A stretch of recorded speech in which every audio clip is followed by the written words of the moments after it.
আল্লাহর রসুল বলছে জুমার দিন আমার জন্য, জুমার দিন রাত্রে সবচেয়ে বেশি আমার উপরে দুরূদ পড়ো। এইখানে একজনও নাই যে প্রতি শুক্রবারে 200 বার দুরূদ পড়ে। পড়েন? রাগ হয় না কিন্তু, পায়ে হাত রাখি, 200 বার পড়েন না? 200 বার বলছিল তো সবচেয়ে বেশি দুরূদ পড়ো আমার উপরে।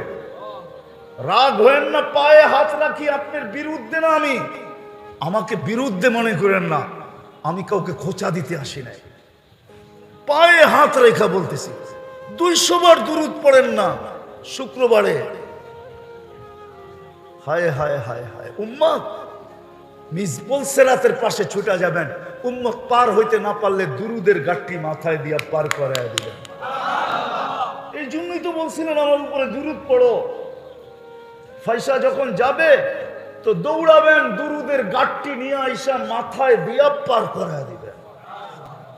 3 জায়গায় ছুটতে থাকবেন, 3 জায়গায় কিয়ামতের মাঠে, আর চিৎকার দিতে থাকবেন। কোন নবী চিৎকার দিবে না উম্মতি বইলা, এমনকি মার কথাও বলবে না।